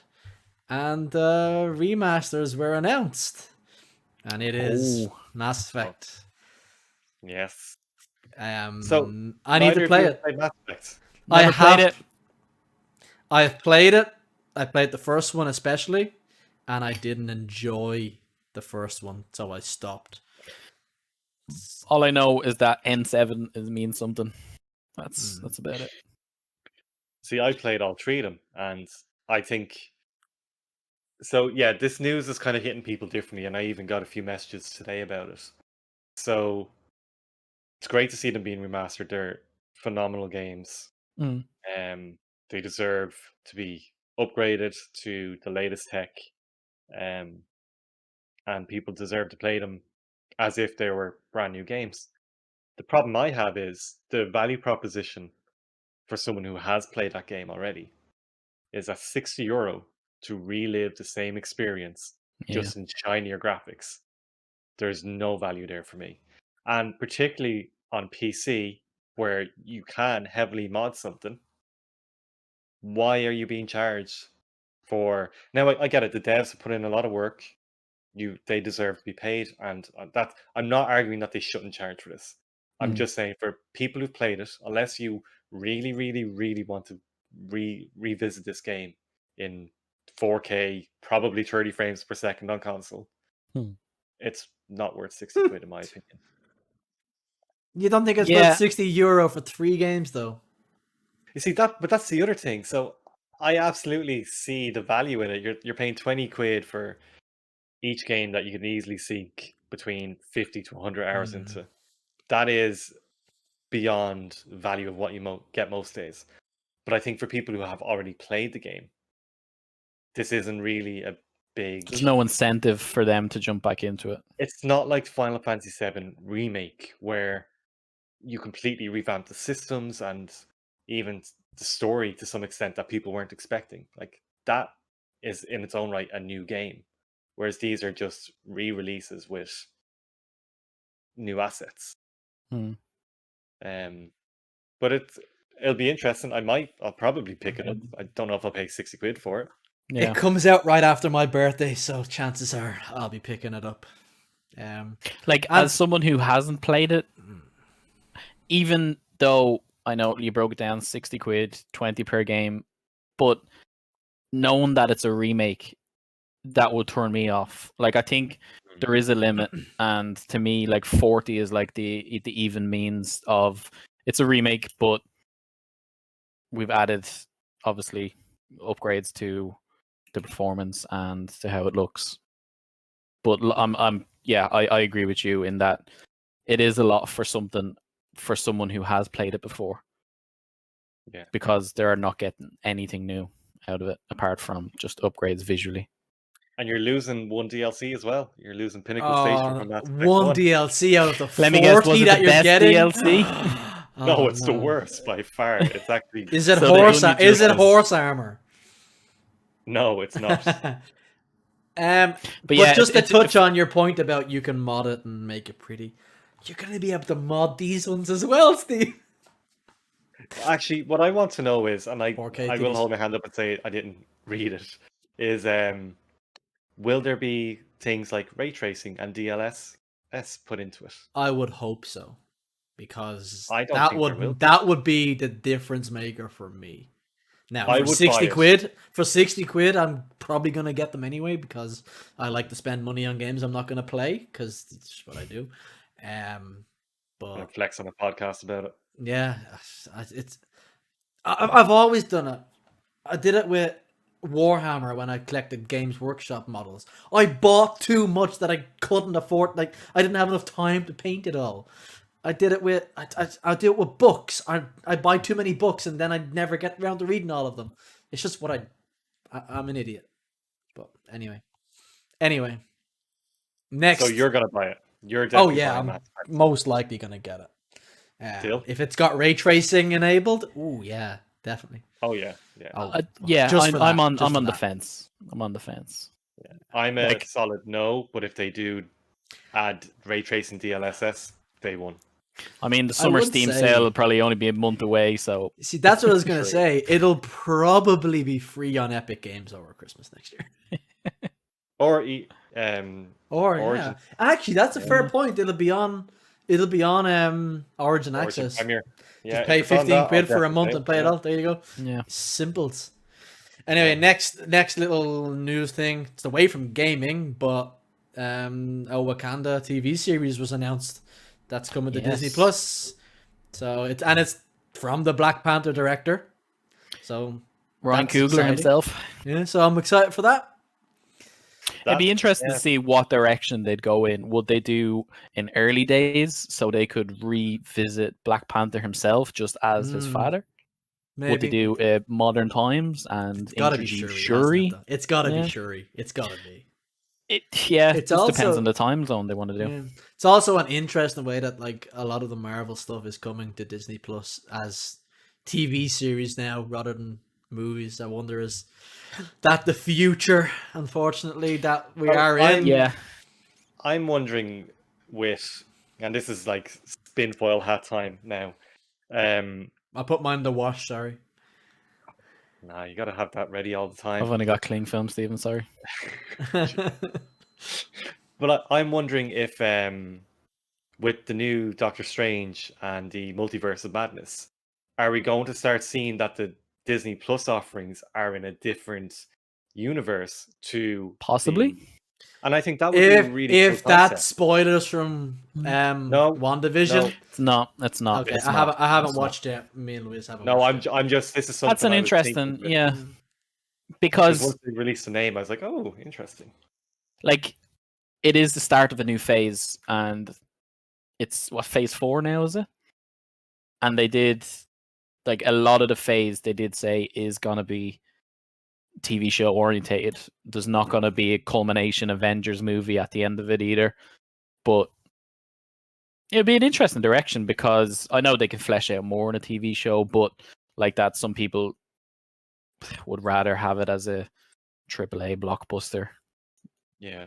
Now, I will say, from watching WandaVision, I am a lot more hopeful over the Disney Plus offerings. I think the TV shows could be very good. So, Yeah, Wakanda one- I do hope they don't go down the route of it's a TV show. It doesn't deserve the same, obviously budget wise Mm. and performance wise. I'd like it to be up there with the movies, and I want it to feel more like one big movie than just another TV show. Yeah, it's a fair point. Because It is. like the early footage that they showed of, I think it was Falcon and Winter Soldier, it looked very much like just another CW show. Like, it's superhero-esque. It's not that kind of... It doesn't feel like a Marvel budget project. Yeah. Yeah. And obviously, I know they're not going to put so much budget into a TV show in comparison to a movie, but I feel if they want to tangle this into the multimedia verse that they're creating, it has to be on that par. So if someone sees a movie and they're like, oh yeah, you can check out their origins in whatever 10 episodes, and then they go to watch it, and it's very, if you're not into it, it could be hard to watch, you know. Yeah. But well, hopefully I'm that excited. maybe what this is that with, like, obviously WandaVision, smaller scale, and Winter Soldier and Falcon might be a bit smaller. They could be testing the waters with the big budget one with the Black Wakanda, whatever. They could be testing the waters. Is this where it's gonna go? Because you've seen the success of Mandalorian. Yeah. But I think just because of what it is, like, superheroes, we're used to big CGI fests and big fight scenes IMAX and 3D choreographed to the fucking tits. But I feel if they try to recreate that in a smaller vision, it would be too noticeable that it's a CGI fest. But it could be wrong. Like Mandalorian, I'm sure the amount of people that thought Mandalorian wouldn't be able to pull off what they done are kicking themselves now, because now it's the front runner for Star Wars content now. Carrying Star Wars right now. It is. Yeah. But look at how it spiraled, like, into 9 or 10 other TV shows. And if you had said that to someone pre-Mandalorian, was that Star Wars and Marvel are going down the TV series route, it's like they're just trying to basically do a cash grab. They're just trying to recreate something from their movies that they didn't get to put across, and it didn't work out as well. But I don't know. Seeing the success of Mandalorian does seem promising, that going down this route of TV shows, giving them more time to flesh out characters and to flesh out storylines, and them tying into the big budget movies as well. Yeah, it's nice. They're really making Disney Plus a must-have rather than a nice-to-have. I mean, because I know with Marvel they tried to do it with Shield or Agents of Shield a couple of years ago, but that was hard to watch at times, and I fell off at like the 3rd or 4th season because it was, you knew it was a TV show, and it was riding the waves of, we mentioned Captain America every couple of episodes, or there's one scene in it that will tie into the movies rather than an actual build up to what happens in the movies. Yeah. I still really like that show, but it was. For me, it was just hard to watch after a while. I gave it the benefit of the doubt. I wanted to keep it going because it was tying in, but yeah. Right, moving on swiftly, something close to our hearts is Season of the Chosen was announced. And I'm going to just show the end of the trailer here to get the release date and the details on that. But I know it was received to mixed messages in our own Discord. So it's going from Feb 9th to May 11th. So we get the next season of Destiny right after my birthday. Much excitement. But I'll keep my opinions for a second if you want to. To be honest, I watched the trailer. I had a glance at the roadmap, and I saw that the new Strike isn't coming out for the first month or so. I didn't see that. Could be wrong, but that's And I was kind of, I'm on the front where I prefer campaigns. I don't like being drip fed content. I'd rather fully play it for 6 weeks and then have the replayability. But if I'm literally just checking in every Tuesday on Reset to see if anything launched, and I know what's going to happen if I was correct on that the Strike isn't coming out for a month after, I'm going to log in on the Tuesday, I'm going to play the Strike, and I'm going to be like, yeah, that was cool. I feel completely disconnected from it at that time, and I probably won't play it again for another week. Yeah. Steven? But yeah, that's mine. I'm just looking there. So the Proving Ground Strike enters the playlist for all players on March 30th. So, maybe you're right. Maybe it is March 30th. It comes out for everyone. If that comes out the 9th of February, you have to wait 3.5 weeks to play the new strike. And if it's advertised as new strikes, yeah, you can play the old ones. Yeah. So for me, I haven't played much of the current season, so I'm out of it at the moment. You have But the current season's still going on from when Beyond It's in Light launched. September, yeah, or Well, I haven't November. done Sorry. I haven't done any season of the hunt stuff. I've started the quest. I haven't even got It's half not of it, going so- anywhere anyway, so you got plenty of time. No, exactly, which is a great addition. To be fair to them. So I watched the trailer yesterday, and I wasn't I didn't take anything from it. If anything, what I actually took from it was that I don't need to play this. Yeah, was that basically, they, yeah, basically. what was the thing they had about subverting your expectations? Yeah. So Tempering your expectations, yeah. no, whatever game it was about subverting expectations. Because do you remember when we had the Beyond Light launch trailer and we had that scene with Zavala and Osiris with the Cabal? I thought that was coming in Beyond Light and Season of the Hunt. Same, to be honest with you, yeah, same. So when this came out now, I was like, oh, cool. Now we're going to see how we team up with the Cabal. And then it's like, oh no, they're trying to make us be their They're subjects. bitches. I was like, that's cool. So I wasn't expecting that. I was like, okay, well, that's a good one. Then I also immediately went, oh, we're stepping in a war with the Cabal on Mars. Awesome. Again. No, we're stepping Again. into the war with the Cabal on Earth. And I It's was like, different. cool. So It's the same, but different. same, but different. So we're doing the same thing But again. still And I really hope I'll play it and I'll jump in and out when things happen. I'm not overly enthused, but I'm intrigued to see where this goes. Like if it's just gonna end up with us being against the Cabal again and that not going any further, I'll be annoyed. If it ends with us making an alliance and that there's a good story with it, which they have been doing very well in the seasons, is putting story throughout. Seasons is. I would definitely say yeah, cool. But at the moment, yeah. Like I feel they are trying to build that culmination at the end. They're trying to give us teasers here and there, but that's all they feel like right now are just teasers. There's no actually fleshed out, oh my god, this is happening. I feel like they're banking too much on the mystery of it, story-wise. Good point. I feel quite similar to Dylan, really, in that I wish, I've said it for quite a while, that we got our big September expansion, which now comes in November because of delays, but we got that, and then 6 months later we had another big one. Maybe not quite as big because developing games is hard, but it was big drop of content. You get 6 to 8 weeks, great. Then you take 2 or 3 months off the game, and then you get a big drop of content, and then you get 6, 8, 12 weeks of content, and then you do nothing. I don't agree with the whole statement of Destiny's in a bad spot. It's fine. Yeah.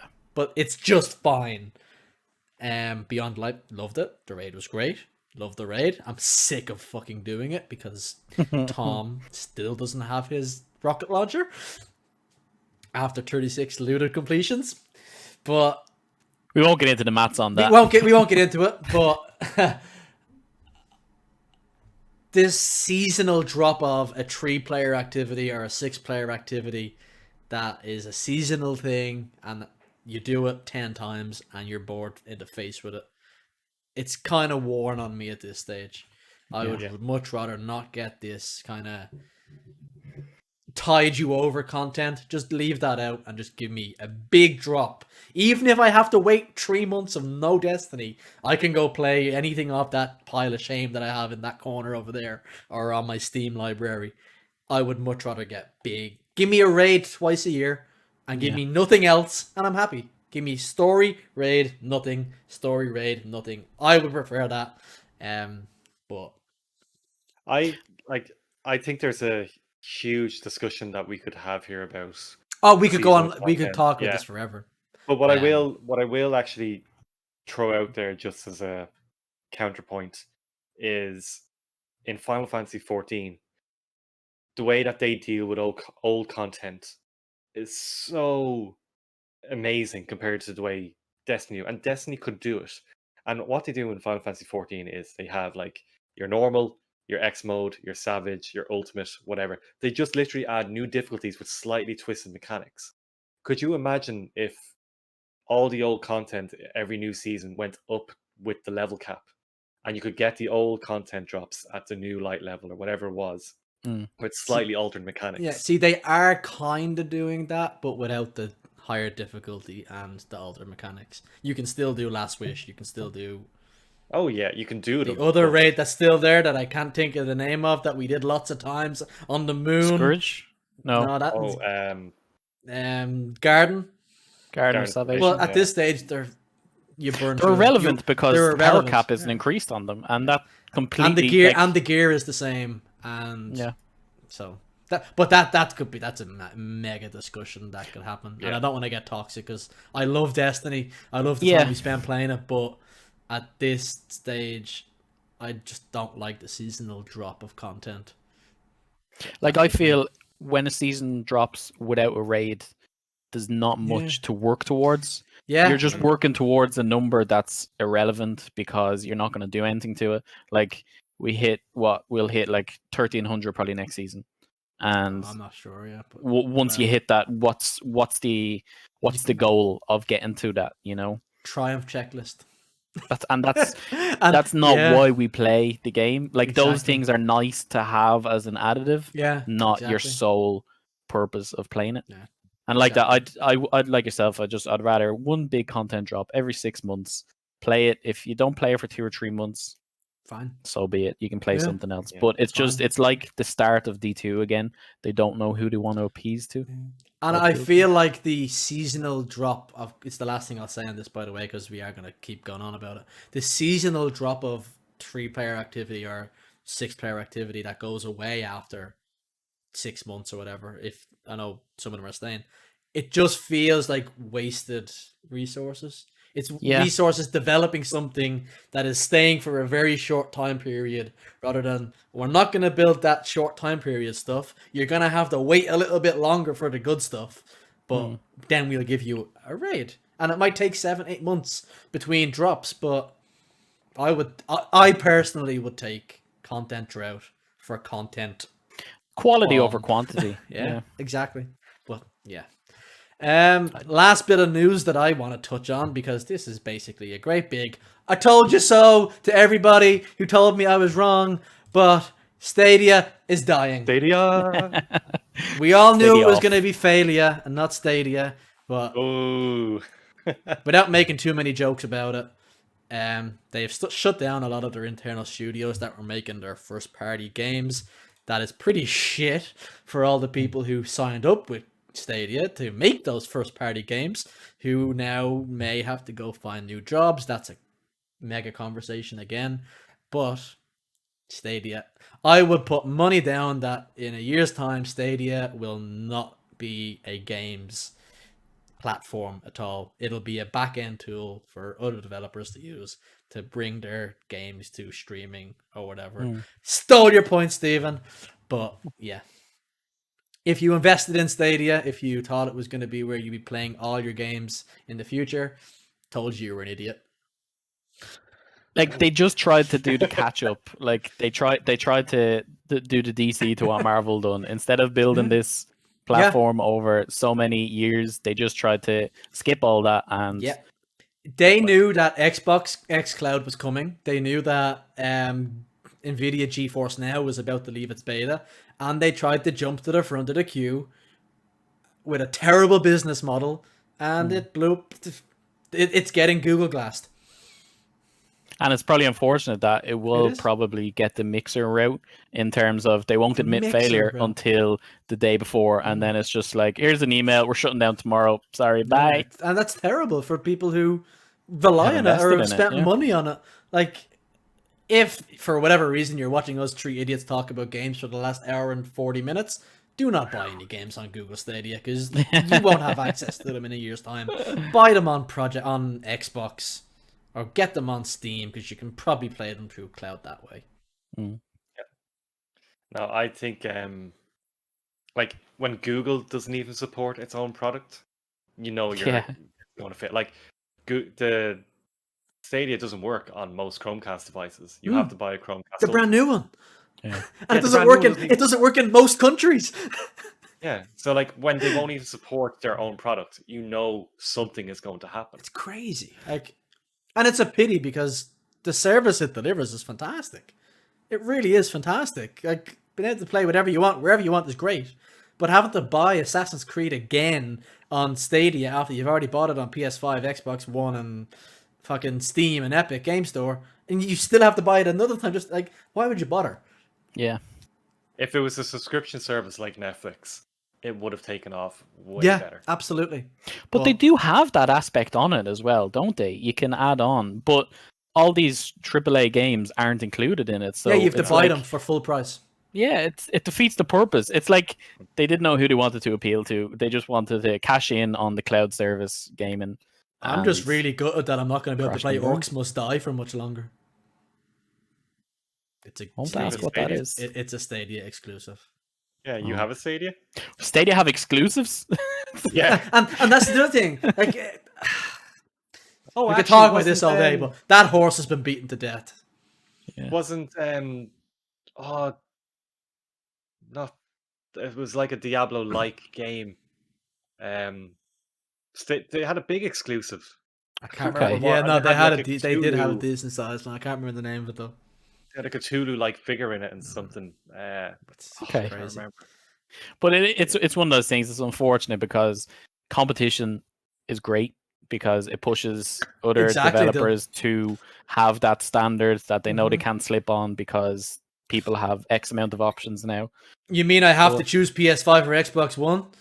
Series X? You're allowed to like more than one franchise and company and product. No. Nah. That's crazy. It's Coke or Pepsi. Get out. Coke Zero, Pepsi Max. Drink whatever you want. Eat whatever you want. Have your steak wherever you want. Yeah. But if you put sugar in your tea, you're a fucking deviant. Anyway, to wrap it up, because we have gone to 1 hour 40 minutes. Just a little bit over. But we will work on that. We will work on that. But we did have a question from Joe, Chaotix, who we play Destiny with. And we will touch on it because he was nice enough to submit one. Let's go, Joe! Let's go, Joe. Joe Exotics, Chaotix. What is your favorite Destiny / gaming memory? I'm going to cheat, and I'm going to have a favorite Destiny memory and a favorite gaming memory. And then we're going to sub-cheat by having 2 favorite Destiny memories. But, Stephen, you can go first. Because... No, I'm going to let Dill go first. Because I have no memory. I am going to let Dill go ahead of me. Because I know what his favorite Destiny memory will probably be. Says I'm going to use something different. Dill doesn't know what his favorite memory is. Thank you, Stephen. See, when I get put on the spot like this, I really draw blanks. I can't pinpoint one specific thing. It's a bit like when you're on a raid boss on day 1. Yeah, we've talked about it at extreme length. Extreme Destiny length, memory. was it? Extreme length. Huh? He made a dirty joke, but he got cut out by the audio. Oh, you mean you don't have a... That was intentional cut out. My favorite Destiny memory, I don't know. I can't pinpoint one. I love the experience of what we do in it. Like, I love our weekly raids. I love when it's in a good spot and we can just do the most mindless thing in it and still get enjoyment.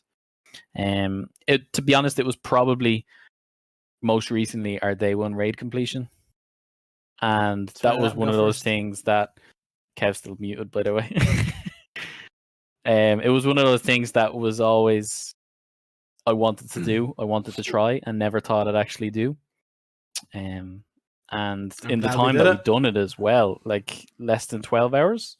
I know it was obviously a handout for Deepstone Crypt. But as a group that we play, and really was proud of like that achievement, and to me that's like the pinnacle achievement in my Destiny. I don't want to say career, but in my Destiny plays.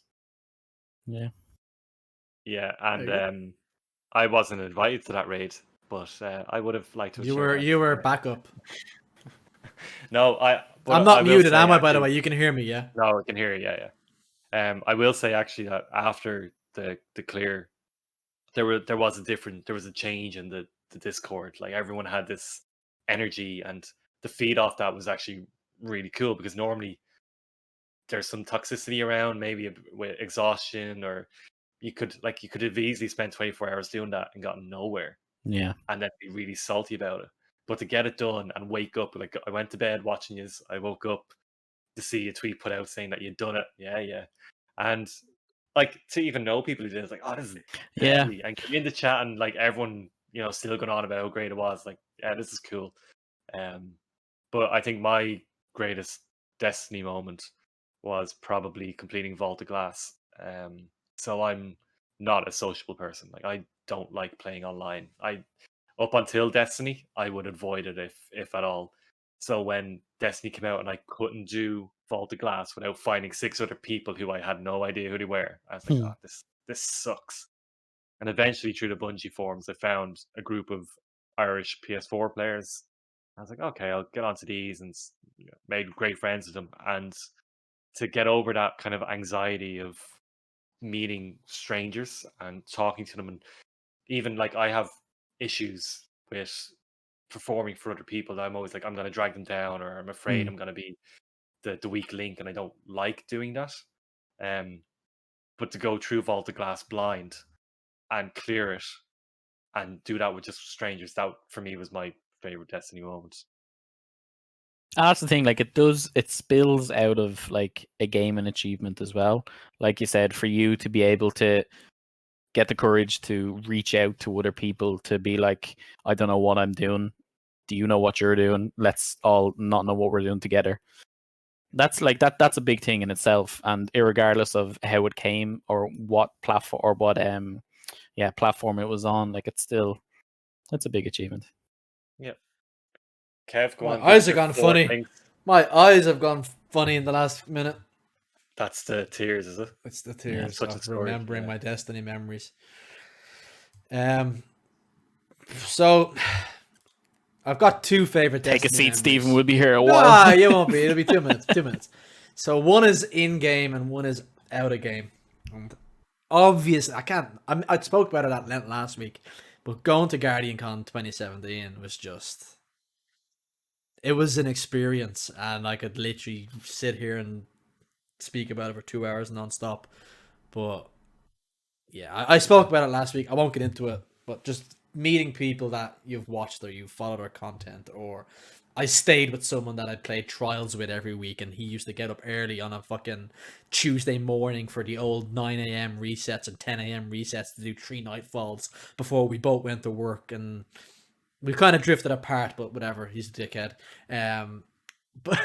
But going to Guardian Con was an amazing experience, and it's one of those that unless you've been at it or at any gaming convention, you can't explain the feeling. It was incredible. But my favorite in-game Destiny experience was my flawless Vault of Glass. We did a legit flawless Vault of Glass back. No one fell off in year 1. We did it. The week before, I'd met 2 guys on the Destiny on LFG. Sorry, on the Destiny forums within the app. I met these 2 guys that were playing together, 2 American guys, that we needed 2 extra people for our raid team, and they came in. We did 3 Vault of Glass back to back. It went great, surprisingly, and I added them to my friends list, and it was grand. Weekly reset rolled around, and I was on LFG looking for a team to raid with, and I came across these 3 guys that were looking to do a flawless. I said, fuck it, I'll bail in here, let's try get a flawless. And they needed 2 extra people, and I remembered that the 2 guys, that they were good players. I went, oh look, I've got 2 solid players here. I only raided with them once, but they were solid, so I'm sorry if it goes bad. And we did it first time. We flawless Vault of Glass, legit, on our first attempt, and getting that done was just an insane experience. And it meant that I platinumed the trophy very early, and I think I got the platinum when it was at 0.1%. and I will always have my Guardian Lord. But yeah, that was a great experience. So yeah, Guardian Con and Flawless Vogue, 2 good I experiences. love how all of our experiences were to do with raids as well. Yeah, it's the best part of Destiny. It's the pinnacle content, the gratification from doing it the first time. And like I know it has replayability some more than others, but it's such a small feature for the casual player. Like when you look at, I think it was the first raiding I'd ever done. It's like it's the smallest participation percentage in any activity in Destiny, and it's the most rewarding and the most gratifying. And you just love for, like, it's a hard thing because you want so many people to experience it, but then because we're at such a level that we've done all the raids, we want more mechanics, we want more heavy. We want it to be harder, and obviously that will give it more kind of gratification, but just you'd want everyone to experience this with a team, or like Steven, going in blind and having that kind of courage to play it with 5 strangers, and then like Kev's two strangers could turn into 2 good friends, you know? Yeah. And we still can't get rid of him. No. He still comes into the chat every so often and winds people up with some sort of outlandish statement that pisses somebody off, but we love him anyway. And actually, just to touch on something Steven said about the day 1 raid completion that we got on Deepstone Crypt, in that, yeah, absolutely, when we finished that as a team of 6, there was a very noticeable change in the Discord, in that we all got along for the most part, but it was almost like when we got that completion, it was, we're going to be friends forever now. Like, it doesn't matter what happens, we will always be in touch somehow. So just brought us all a lot closer, and thankfully we completed it at 6 a.m. in the morning, because if we had gone any further, I'm pretty sure I would have got kicked out of my own. But like, even it was the point when we figured, like, I think we changed our loadout on Tanix, and we could see that carrot on the stick, and we were like, holy shit, this is plausible. Like, this is within our reach. And like, for me, day 1 completions was always something you watched and not participated in. And it felt like that thing that it's for the top end, it's for the 1%, it's for the content creators. But regardless of the whole controversy of this was easier, still did it. Which it was easier, there's no debate in that. There was more completions. But if you sat down and dedicated 4 hours, 6 hours, 12 hours, 18 hours, 24 hours on day 1, you earned your fucking completion if you got it. Exactly. Like, exactly. You still had to sit there for 12. Doing anything for 12 hours is difficult. But I know it's only an emblem, but like, I haven't taken it off my fucking screensaver since, you know? But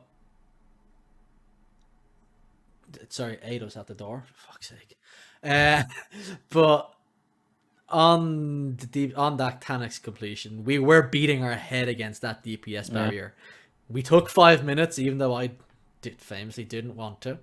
And Dill said, let's try do this instead. And literally, we went from doing 10% damage to 50% damage.